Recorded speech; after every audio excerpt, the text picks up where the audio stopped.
architect developers displayed a higher internal locus of control.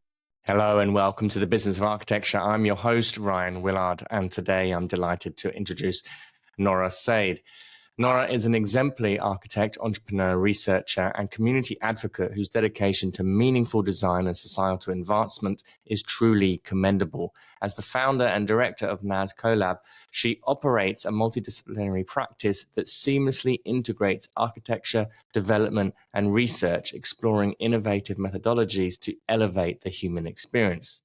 Nourah's academic credentials are very impressive. She holds a Master's of Studies in Entrepreneurship from the Cambridge Judge Business School, where her research, Architects in Development, Navigating the Landscape for a New Business Model, delves into the evolving landscape of architectural practice. She also possesses dual degrees in Architecture and Interior Architecture from Auburn University, complemented by her studies at the Architectural Association in London and her involvement in the Rural Studio Design-Led Build Programme in the US, renowned for its commitment to socially responsive architecture.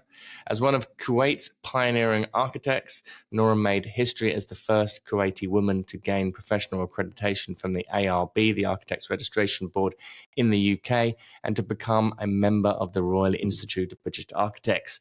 Her portfolio was diverse, encompassing a range of residential, commercial, and competition projects across the UK, Kuwait, and Switzerland. Since 2018, she has successfully managed her own architectural practice in London, providing consultancy on real estate and heritage projects for private clients. Nourah's commitment to community development is profound. She perceives herself as a world citizen and a conscientious architect, actively engaging in initiatives that empower individuals and communities, thereby fostering societal progress. Her work spans various demographics from children to adults, cultivating social connections and reinforcing communal bonds, an ethos she firmly believes lies at the heart of design.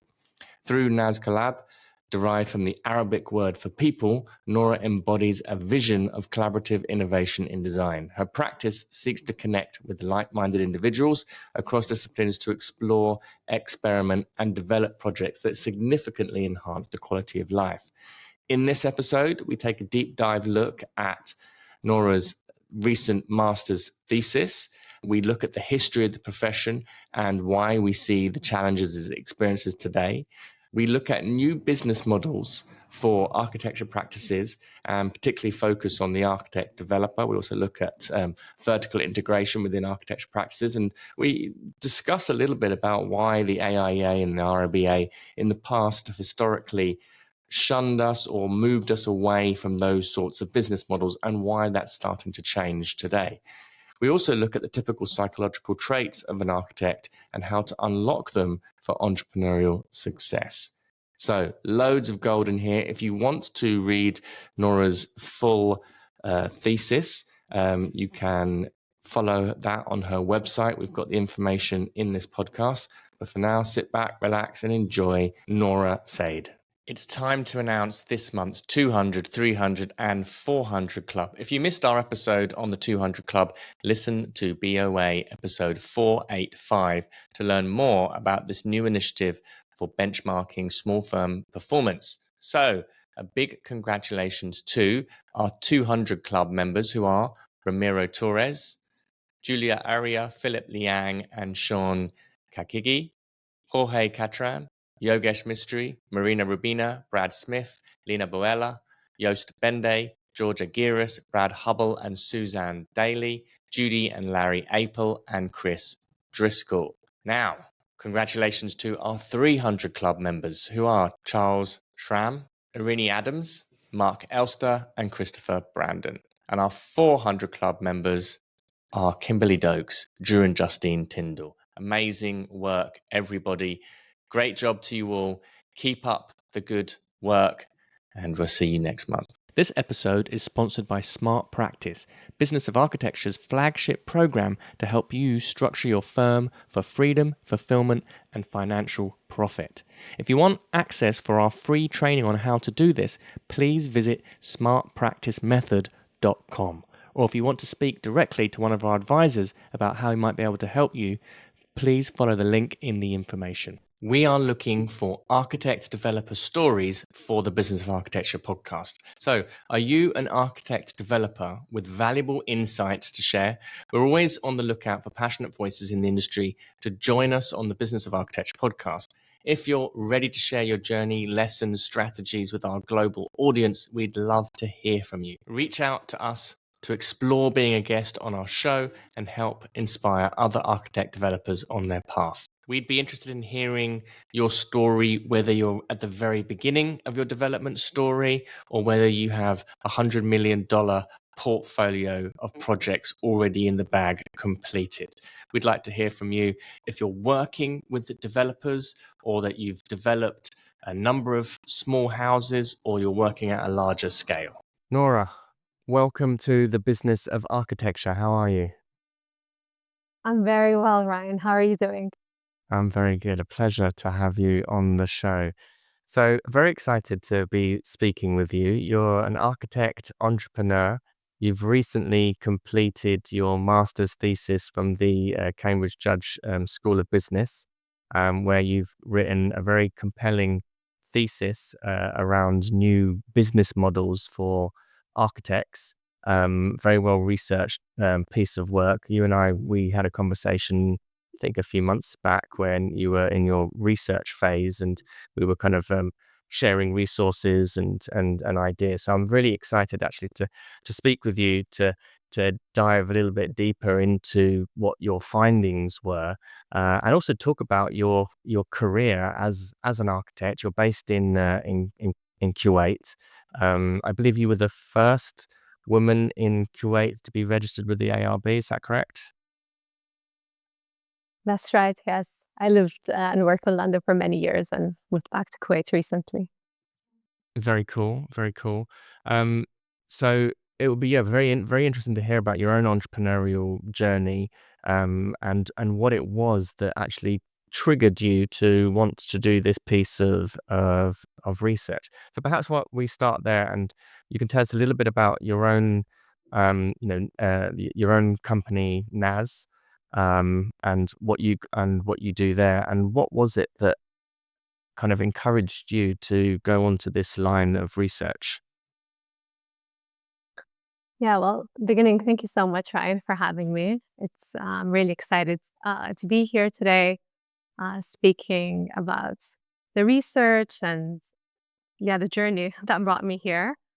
Um, Really, where it started from was, obviously when we're in architecture school, we're so obsessed with design, and we don't always think about the way in which practices operate or the business models on which they are based. We tend to take these aspects for granted.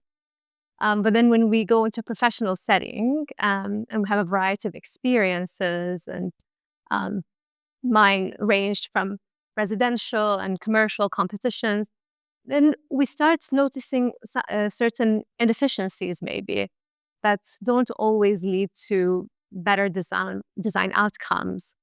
Um, and this is where really I started becoming curious about how else could we operate? What could we do differently? And specifically when I was, thinking of starting a family, the long hours, the poor pay, the lack of creative control, I thought to myself, there has to be a different way. Because not only are we not contributing the best we can to the built environment, but in some ways, we are also marginalizing entire populations, especially women and minorities, as this is not a sustainable way of operating. Um, and in architecture, we tend to speak to other architects. So it's a closed circle, which really then brought me into entrepreneurship.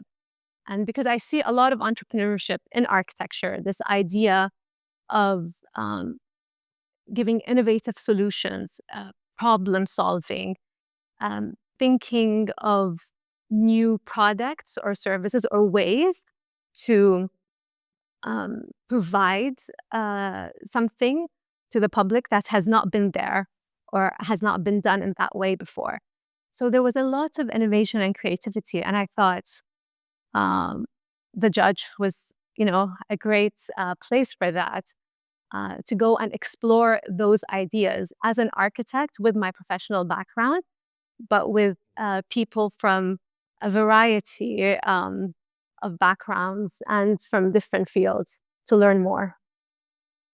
I think that's what's really interesting actually, is that studying this in the context of, like, without other architects, being surrounded by other architects, I think is really valuable. I know certainly my own sort of business kind of learning curve, if you like, that speaking with other disciplines, other business owners, other people who are interested in how the economy works and the broader macro economic picture, if you like, and how construction and architecture fits into all of that, is actually really, really valuable. And just learning about investments and money and the wider context is something that is completely negated in.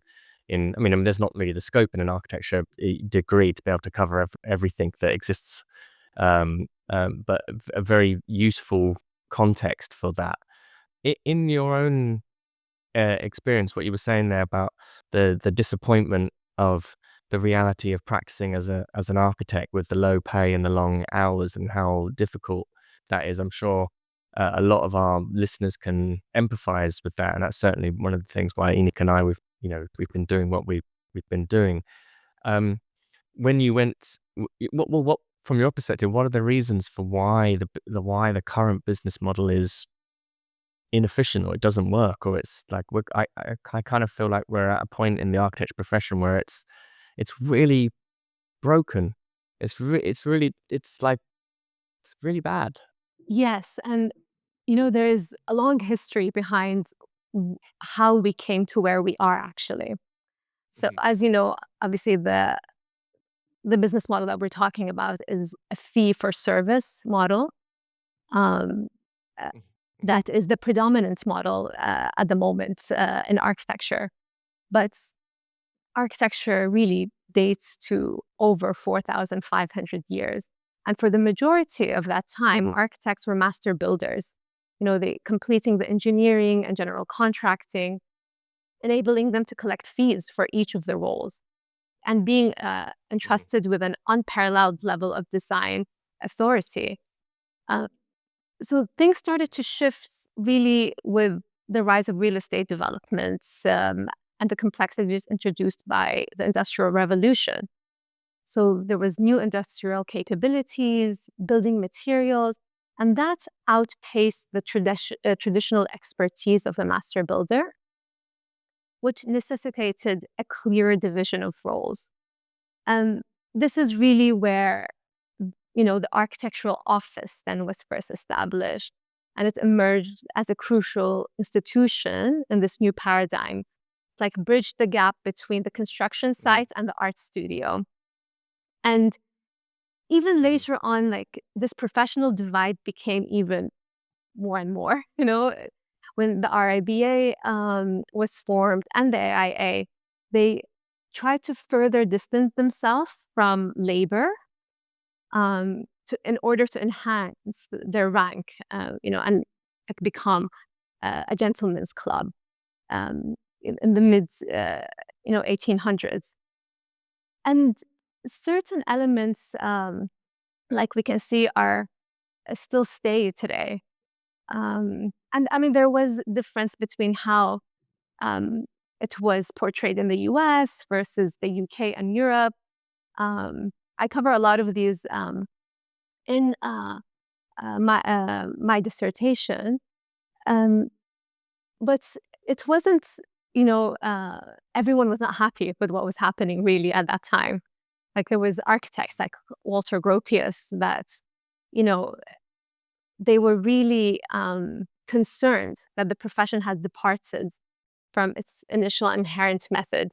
I think it was in 1949 where the AIA added a ruling that an architect may not engage directly or indirectly in building contracting, Mhm. um, which yeah further solidified this divide as we see it today. Oh, that's very interesting. So prior to the kind of advances in building technology and construction science, how would you describe the role of the architect as the master builder? How would we distinguish it as being notably different from today? What was their what sort what is what are the some of the components of that role that we'd make very clear observation of, oh, that's a different way that they're interacting with the process. Mm. I mean, I guess it's hard to compare it to everything today because the building materials were also very different. But if we think of the role of the engineer, if we think of the role of the contractor, and consultants as well, the master builder really was able to encompass a lot of these roles. Right. Okay. So a much more kind of polymathematic approach to something, and then the industrialization was kind of more of your systemization, your production line, as we've seen in so many parts of industry, as going through scaling. There are implications even nowadays on this professional divide because as things changed, and as the role of architects evolved, there was no protection or regulation of function in place, um, as you know. So even until today, you can undertake architectural services, um, as long as you don't call yourself an architect. So, and that has been um, a debate within the profession. Would you say that this idea of the professional divide, so the idea of the master builder, which was somebody who had a kind of who was more intimately involved in lots of other parts of the whole construction process. Now we see in the modern construction world, we have very specialized roles, from everything from quantity surveyors to project managers. And some of these people don't need to have any architectural training or understanding whatsoever. We've got different types of engineers, etc., etc. Everything is so sort of micro niched. And it's almost to the we hear lots of architects complaining about this, that the role of the architect has become one that's become more and more abstracted and conceptualized. Almost, we've been reduced to the last thing on the list, which is just being someone who's a purveyor of aesthetics. Is that something as well that we can see that the part of why the business models started to break down is we didn't really know where our place was, or how would you perceive that? And so what was it that the thinkers were fearing that might happen?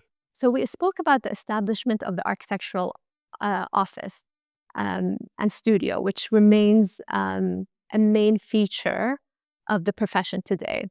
But despite this professionalization, the role of the architects remained unclear in so many ways.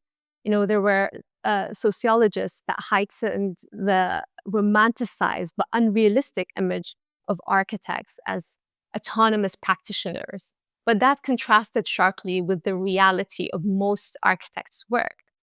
And the worry at the time was not only the function of the architect, but the fate of what was called certain spiritual values that had long been regarded as the responsibility of the architect. And this discourse highlights the ongoing tension between maintaining professional purity and embracing a more integrated role within the industry.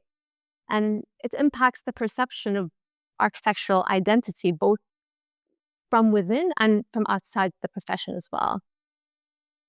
Mm-hmm.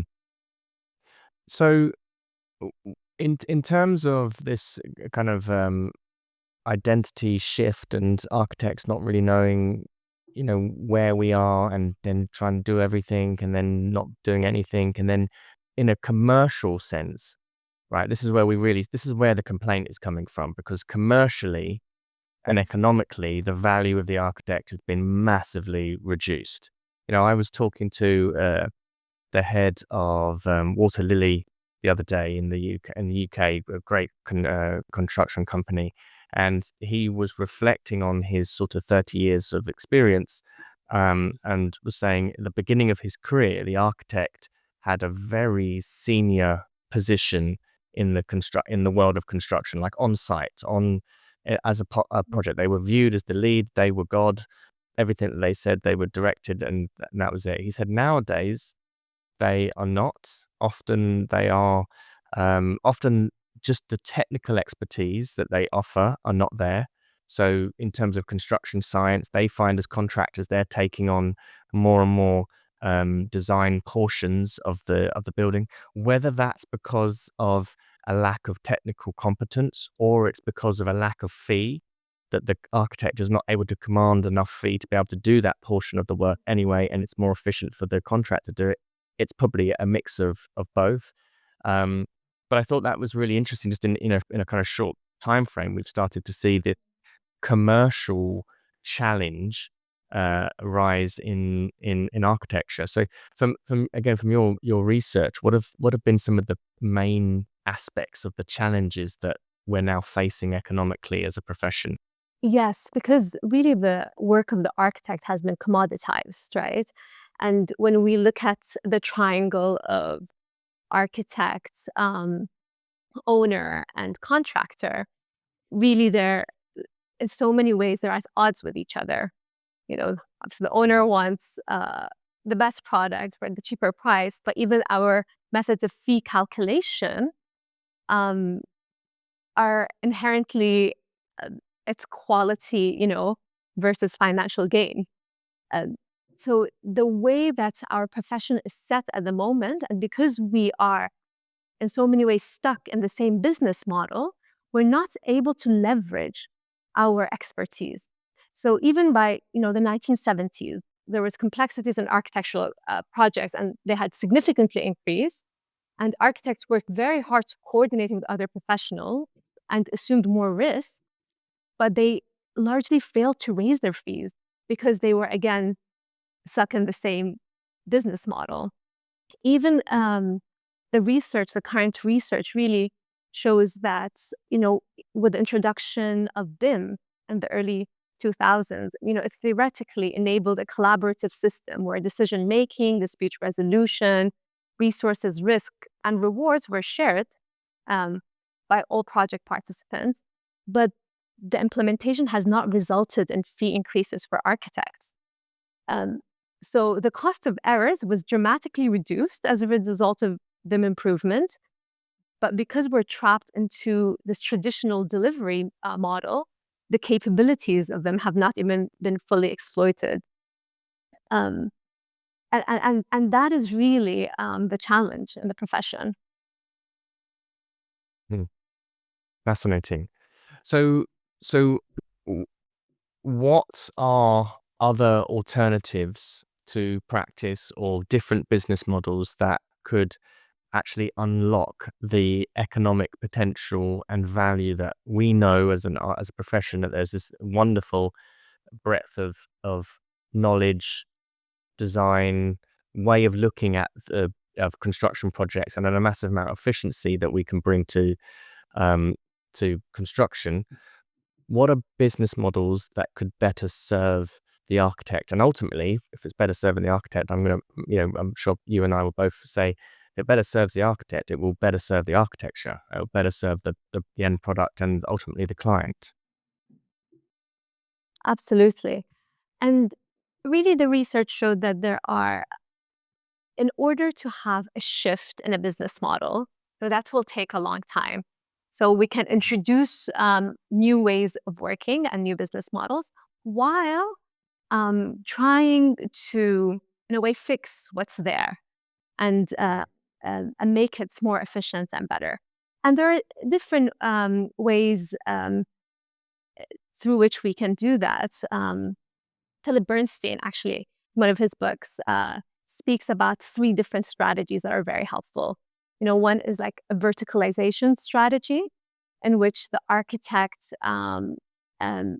takes on, as well as their own role, another delivery role in the industry. So that of a developer, which is where architect and developer comes, or contractor, or like spanning strategies where they try to capture more of the value chain by expanding the scope of their services.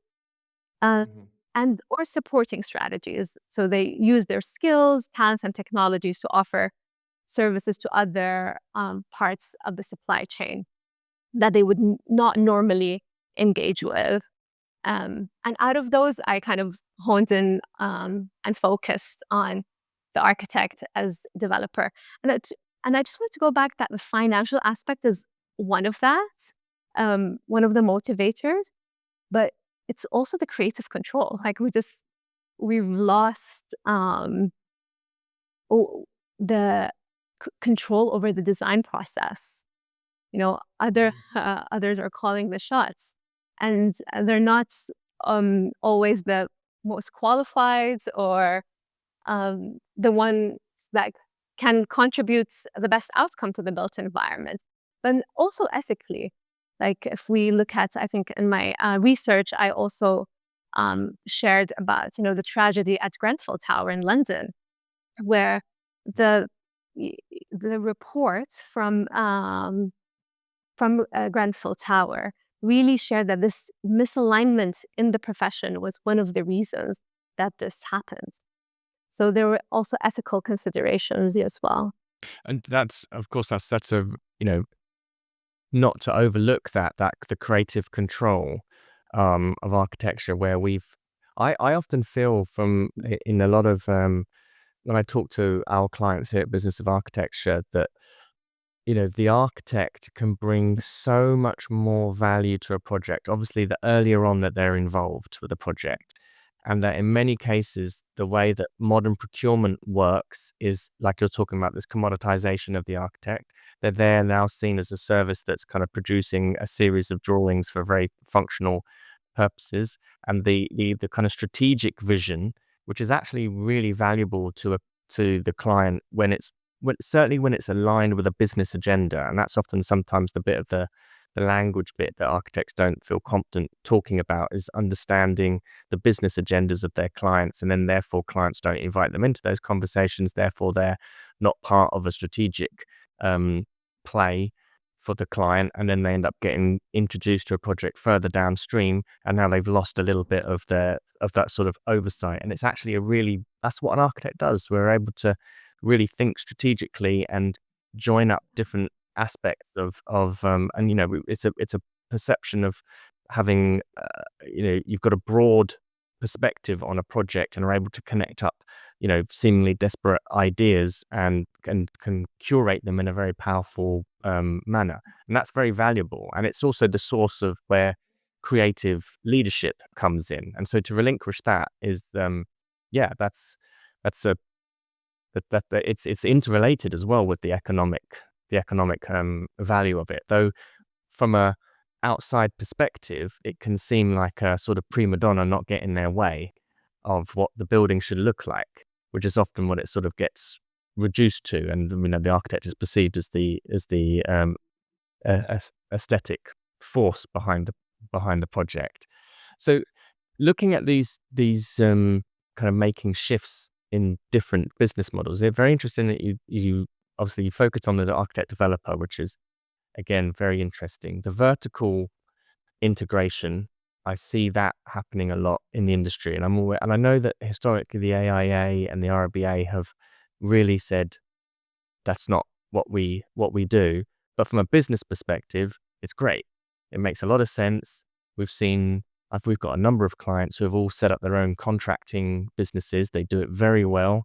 It makes the architecture more efficient because they don't have to produce so much construction drawings, and it can flow easily. And things on CA, it kind of starts to point towards what you were talking about, that master builder aspect, where you're involved in more elements of it. And it's like deeply architectural. So I'm very encouraged to hear that kind of vertical integration. I hope the professional bodies start to have some kind of encouragement or just openness to that's actually quite a good way for architects to be pursuing.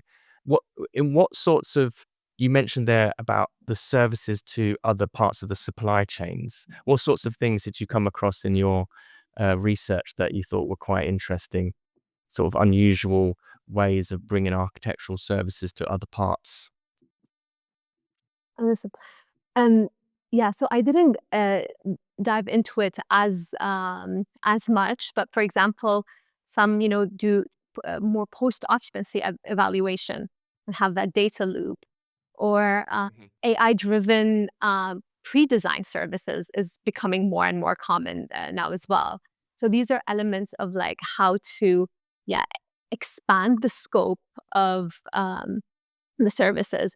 And to be honest, even within the research and through the data that I collected through the interviews, it was very clear that a lot of the traits and qualities and skills and knowledge architects already possess, but they are within the confines of the profession. So if we are just able to expand our scope and our vision, we're able to leverage a lot of our training, our skills, and the inherent capacities that we also have to other ends. Yeah. I think, again, so interesting in my own personal experience of when I left university, became an architect, and very quickly had this experience of, oh, we just choose stuff out of a catalog. That's literally kind of what I felt like the experience was.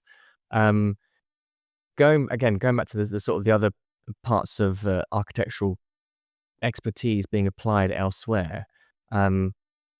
We've seen here at Business of Architecture, we've seen some of our clients create entire businesses out of doing that. So one example was a client in Vancouver who was doing a lot of kind of visioning work and strategic planning work with big institutions like university campuses or like technology campuses and things like that. And it started off as a marketing process to kind of start being able to position themselves well as for winning work later on down the line. And actually, they ended up honing in on a set of kind of strategic vision workshops and kind of pre-design sort of business conversations that they now have packaged up, and it's become a business in its own right. On the other side of it, we had a client who was doing work where they were liaising with lenders, so construction lenders, bridging finance organizations. And these companies often have a series of checks and balances when a project's in construction, and say the lender has loaned a load of money to a developer, and they often need a series of somebody who's able to see how the project is developing, to kind of assess the the risk of the current loan that's been sent out, or to assess the risk before they do the lending. And so they got involved in doing that for a number of lenders or banks or whoever it was. It was very, very profitable for them. They absolutely loved the work because it was kind of CA work, and they were able to be on site, and they were able to apply all their art. It was just being an architect, just in a different context. And they ended up basically leaving the traditional architectural service behind and just focused on that one element of it, and their revenue was very healthy as a result of it. And those are really interesting, because it's like what you're saying. It's not doing something different. It's just these are already part of the core competencies of the architect. It's just finding intelligent ways to reposition them or to rehab them work. Going back to your thesis here, you focused a lot on the architect developer. What were some of your findings there, and why that particular model was of interest to you? Mm. So architect as developer model, it was a new way of functioning in architecture, which I was really interested in. It's going back in some ways to master builder, but the mode of practice differs to how the fee for service for architects is at the moment. And there is several books and courses, also case studies that detail the steps of initiating your development journey and acquiring foundational knowledge. But what I saw that there was a particular gap in is that it wasn't clear what are the features and the external and internal factors that both prevent and facilitate the adoption of innovative models in development, such as architect as developer. So I then really was able to focus on this question. What are those boundary conditions? And in order to do that, I had like two sub-questions that I was thinking about. One was, what is the current level of satisfaction with the practice model that I pose to my interviewees? And the second was, what is their perception of developers? Because we see the historical context. Even up to the late 80s, development was considered a dirty word in the AIA. So, and wanted to understand how this lies today. So those were some things that motivated me to look more into that. And even when I reflect back at it, this interest sparked from early on in my career. I was in the last couple of years of architecture school, and my dad had gotten into real estate, and he's not an architect, has nothing to do with that, studied accounting, but as an investor. And I came and I was looking at, the products that he was being offered, and I was just like, we can do so much better. Why is this the standard of what is being offered? And why are non-architects making these decisions about what goes in the built environment? And so from that, I didn't at the time, probably naively, I didn't understand that this was a completely different way of thinking of architecture, or a new way of practicing. But that kind of stuck with me, that no, we should have a say of what goes in the built environment, and should be the ones that are really like advising, as you said, early on with other investors and stakeholders. So that was my really personal passion of thinking about that and then wanting to do that. So early on, you asked me about, yes, my own firm, NAS CoLab, is really a collaborative laboratory to experiment and start that process as well. So for my research, then I had 22 interviewees, and each interview lasted, over 100 minutes around. So that was the average.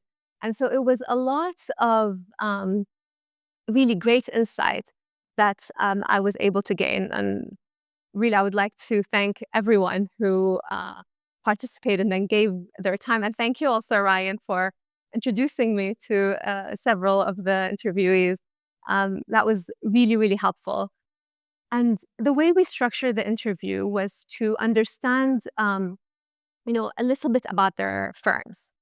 So we looked at, what is the current size of the firm, the projects they're working on, how they describe the characteristics of their top management. And then we looked at their business models as well. So we looked at, what is their current business model? What is, how do they structure their fees? How do they describe dealing with finances? What's the profit margin of the company? And then also looking at their attitude towards risk. Could they give some examples? What does entrepreneurship mean to them? We looked at some of their challenges and contributing factors. And then we also kind of looked into development. So what do they think of when they think developer? What do they think of when they think architect? And what do they feel are the differences and similarities in the traits of architects and developers? And then we honed in a bit more on development and the external internal factor that would encourage or hinder their involvement. And I purposefully wanted to capture an array of architectural firms, but those who have experience in development and those who have no experience in development as well. So I looked at small to mid-range size firms, and I was able to categorize them to 4 categories. One are just purely architecture firms. One were development entities. One were architect as developers. So they were architects that were just doing their own development work.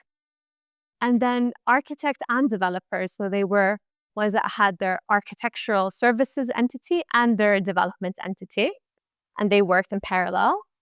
And I had one that was development and consultancy as well.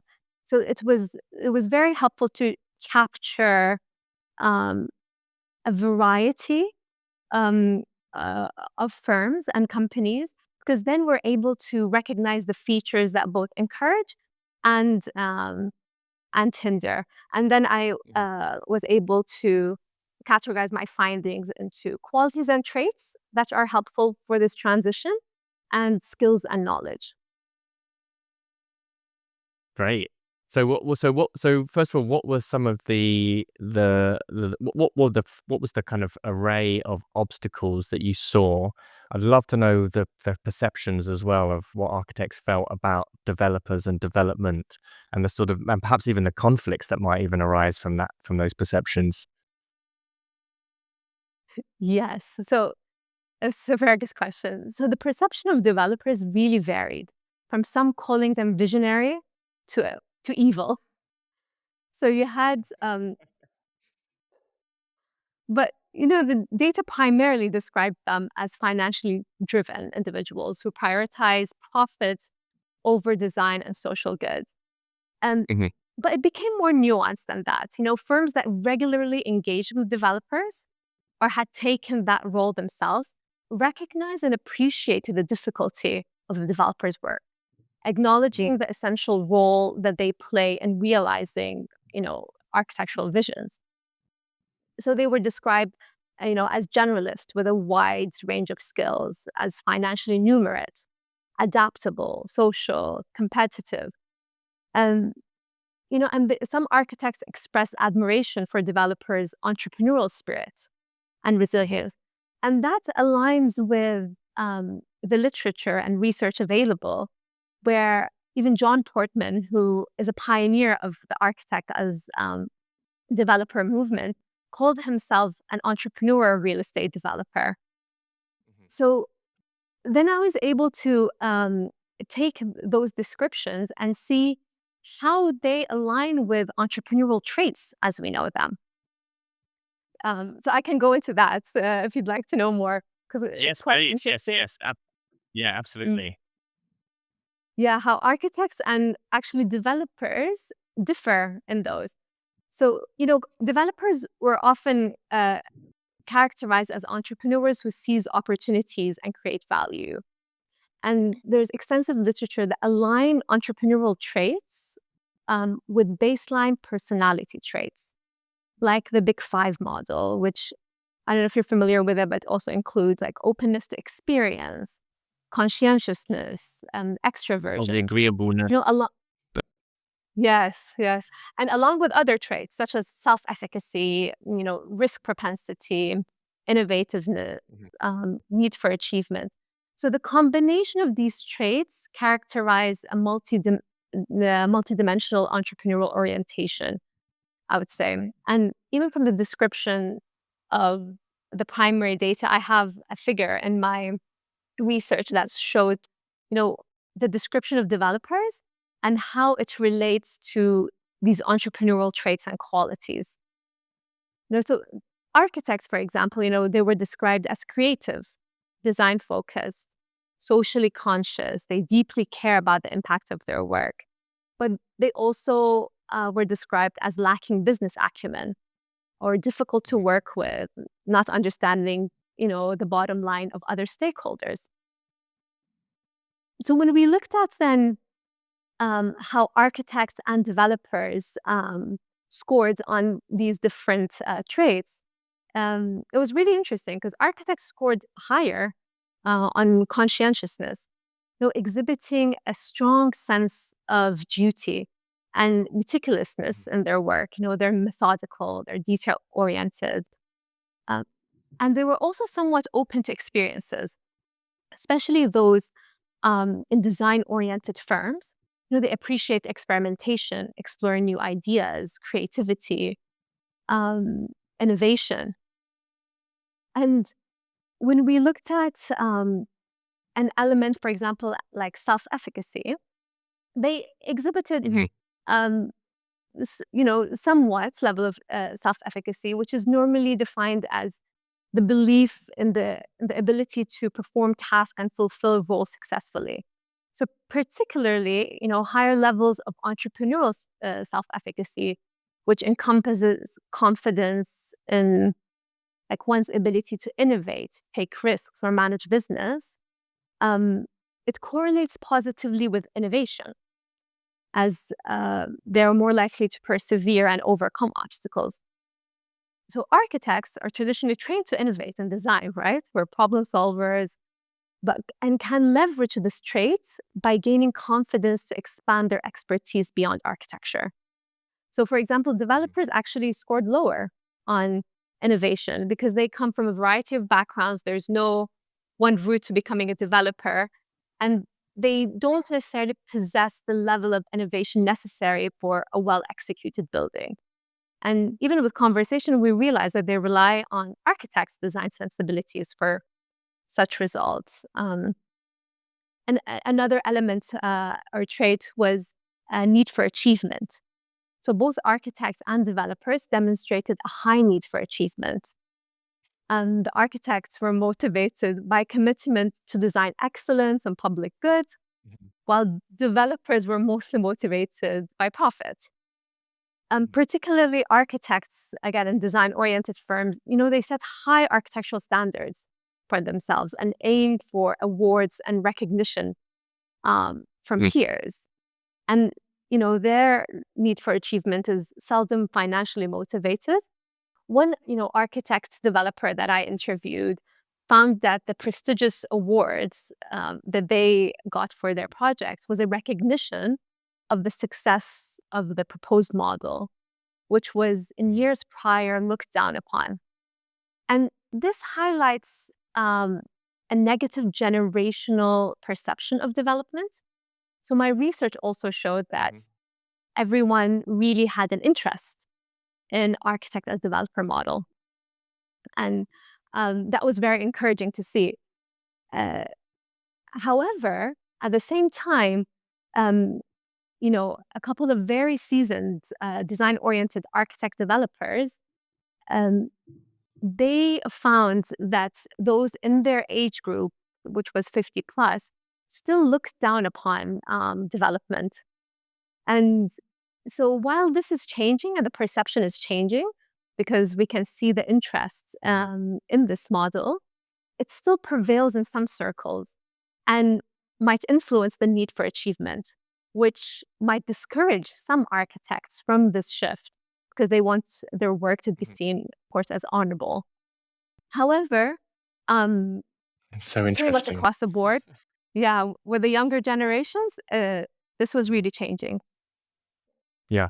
That's very interesting, and I'm amazed and very excited by how many young architects that we have either as our clients here at Business of Architecture or who contact us, who they're like fresh out of university and they're like, we're starting development projects, we're raising finance, we want to know everything about business. They're a bit pissed off that the university hasn't told them anything about money, finance, raising capital, or just anything business related whatsoever, or even acknowledge that exists a business environment out there, and they're kind of hungry for it. And again, it's driven by switched on young architects who are looking towards a future and seeing the sort of the poor economic outcome of all of this investment for just being a Mhm. regular architect. It's so it has it can be a very unrewarding, badly remunerated profession. It can also be a very great remunerated profession if it's done well. But as you were kind of saying at the beginning of the conversation, the long hours and the poor pay. So, what are some of the skills that architects should be, or can learn, that can help them towards this level of architect's developer? It's almost in a way, I kind of want to not call it architect developer anymore. And it's kind of going back to a closer vision of that master builder. The sort of the master builder at the beginning that was involved in all of these different elements. There's more of that as opposed to whatever we might think, like the old thought pattern of what development is, this is actually, I think it's more of a true representation of what an architect is and can be. So what are some of the skills Absolutely. that you've been identifying? Yes. So architects, there were some things that they could really work on in order to facilitate this shift to development. One was risk propensity. The architect's attitude towards risk was generally cautious or risk-averse. But risk tolerance is a prominent explanation of why individuals start to choose a business, despite the inherent risk involved. So we can say that a large number of the interviewees have taken significant risks. But in development, this risk must extend to financial and strategic risks that are inherent in development projects. Because as architects, we're accustomed to risk within the profession. And the data really show that developers learn how to take calculated risks, or they learn to de-risk at every stage. And seasoned architect developers really contend that this new model actually minimizes overall risk because they control, the sphere of architect, developer, and in some cases contractor as well. So they actually limits their risk. So, which was also very interesting to see because now they are aligning interests. So when we go back to the way that the current fee-for-service model is that it's an adversarial relationship, unfortunately, right? But here we are actually aligning interests, and a mistake happens, because they are controlling all the sphere, they're able to fix it quite quickly, and things and able to make quicker decisions, so things are able to move. Another trait was extroversion. So, architects were described as introverts or insulated, while developers were social, friendly, and assertive. And extroversion is a trait correlated positively with entrepreneurs and firm performance. And because architects, were used to dealing with clients and consultants, but development, however, requires a lot of face time with various stakeholders, authorities, and the public. And maybe another one of those was locus of control. And really that refers to the belief about the extent to which you can control the events affecting your life. So an internal locus of control indicates that a person can influence their outcomes by their own effort, skills, and decisions. And external locus of control, attributes outcome to other external factors such as powerful others or chance. And architects generally displayed a lower locus of control, so that's something that they could really work on. Really And interesting. it could be attributed to the nature of the profession and because of the adversarial relationship that we were talking about. However, architect developers displayed a higher internal locus of control. And That's fascinating. Yeah. That's that. I mean, here at Business of Architecture, we talk about the mindset a lot, and I'd probably use more a kind of personal development methodologies or kind of coaching modalities to talk about that. But the mindset shift of you being the one that's the author of your career, of where you're going, of your life, as opposed to, yes, now if you and the industry itself, I've often criticized the industry itself. We inherit a lot of this external locus of control from the industry. Yes. Like you move into the structured culture of it. You are being taught that these things are outside of your control. It's very anti-entrepreneurial and anti-business in a way, and it's a very subtle cultural thing, and it's a kind of like you're getting more and more entrenched in your lane, if you like, whilst design education is very good at being able to riff off the idea of what could an architect be. This locus of control element is not present. That's very interesting finding. Yes, and like these traits that we talked about, there are some that architects are very good at, and because of their training, actually. they really learn to use those in our design skills and to be very creative and innovate. However, these traits, we need to be able to use them beyond the confines of architecture and design, while other traits, like you were saying, the mindset, we need to be able to develop further. So when I go to my recommendations, I really also look at architectural education and how we could incorporate certain modules and elements of entrepreneurship that is beyond just the industry in order to help students who then want to go, into the professional world, to know that there's not just one way of starting your practice and one business model. Fantastic. So how would you like to see architecture being educated in the future to have us be more entrepreneurially fluent? What sorts of things would you think would be useful, or what kinds of people do you think we should be interacting with at architecture school? Should we just keep it as just purely architects, or perhaps your own experience being in a business school where I'm sure you were rubbing shoulders with all sorts of interesting other students from who I presume most of them were all professionals like yourself. So what would be your recommendations for education?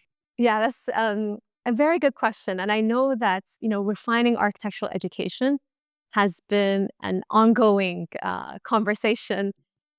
Sure. Even this idea of like the studio, right? The architectural studio, your own individualistic project. It stands in contrast to how most architects operate. So even from the research and the interviews, the views on the trajectory of architectural education differed slightly. So one interviewee found, for example, that the separation between architecture and engineering was a good thing, as it contributed greatly to the quality of design, departing from pure utilitarianism.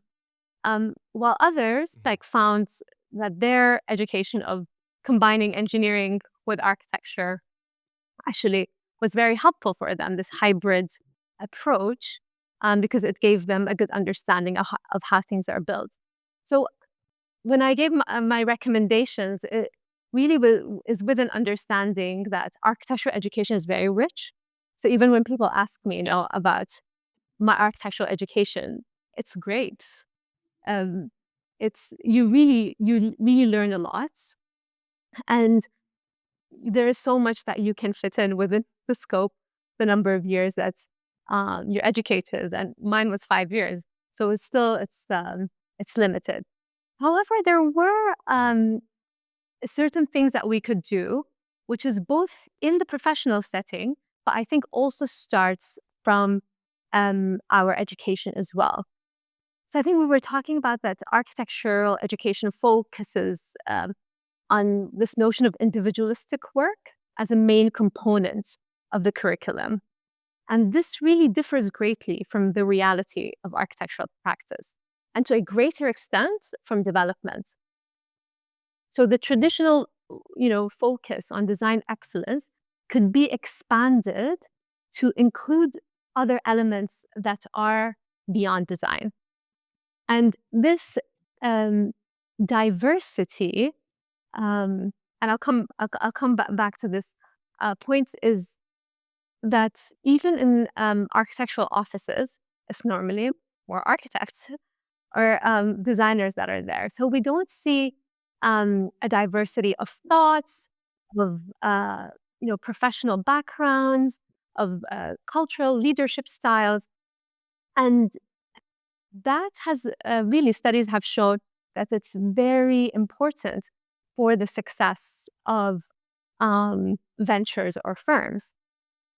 Another aspect that could be included both in the professional setting, but also in architectural education, is the hands-on real-world experience and projects.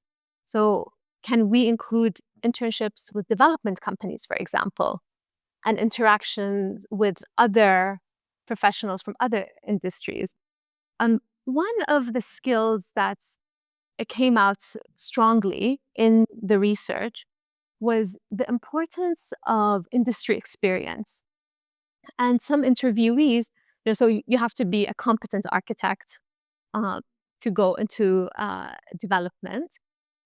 But then it was clear that design is only one element of the whole development process.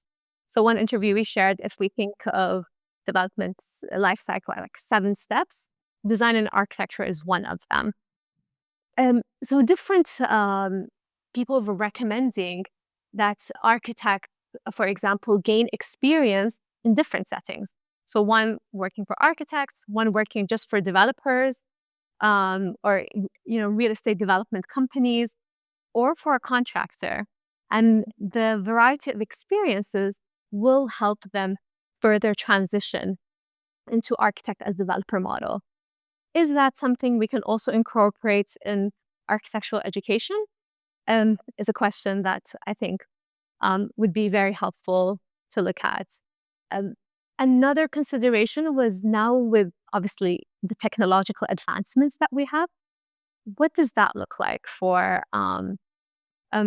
architects, both who are being trained in at university, but also in professional practice?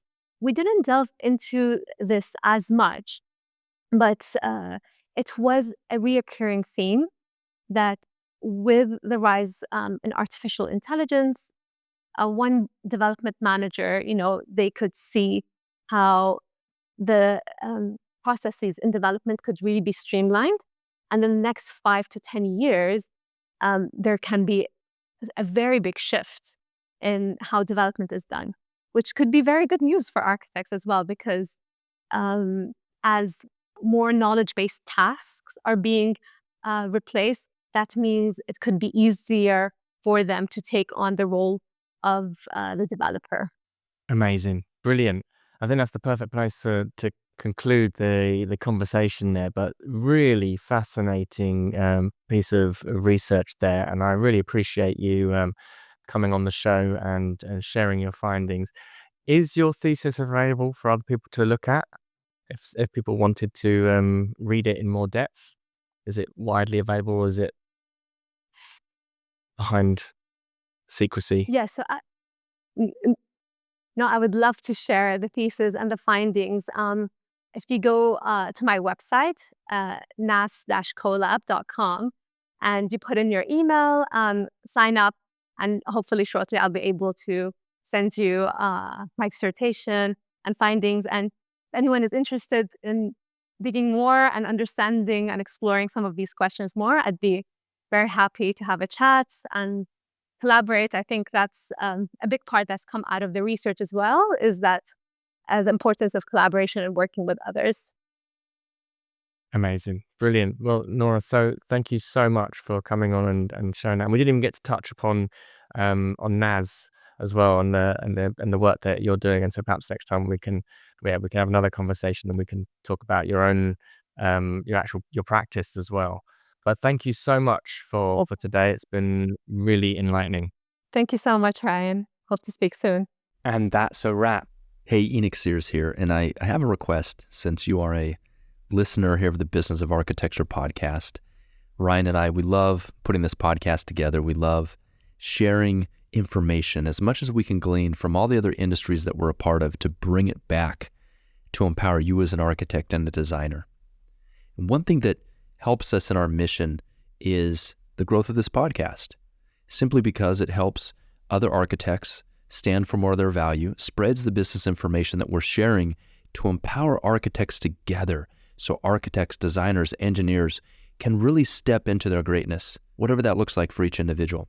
And so here my simple ask is for you to join us and be part of our community by doing the following: heading over to iTunes and leaving a review of the podcast. And as an expression of our sincere thanks, we would like to give you a free CEU course that can get you one professional development unit, but more importantly, will give you a very solid and firm foundation on your journey to becoming a profitable and thriving architect. So here's the process for that. after you leave us a review, send an email to support@businessofarchitecture.com. Let us know the username that you use to leave the review, and we will send you that free training. On the training, you'll discover what 99% of architecture firm owners wish they would have known 20 years ago. And the other 1%, well, they just didn't even know that they didn't know. Head over to iTunes and leave us a review now. This episode is sponsored by Smart Practice, Business of Architecture's flagship program to help you structure your firm for freedom, fulfillment, and financial profit. If you want access for our free training on how to do this, please visit smartpracticemethod.com. Or if you want to speak directly to one of our advisors about how we might be able to help you, please follow the link in the information. Hello, listeners. We hope you're enjoying our show. We love bringing you these insightful conversations, but we couldn't do it without the support of our amazing sponsors. If you're a business owner or know someone who would be an excellent fit for our audience, we'd love to hear from you. Partnering with us means your brand will reach over 40,000 engaged listeners each month. Interested in becoming a sponsor? Please send us an email at support@businessofarchitecture.com. The views expressed on this show by my guests do not represent those of the host, and I make no representation, promise, guarantee, pledge, warranty, contract, bond, or commitment, except to help you be unstoppable.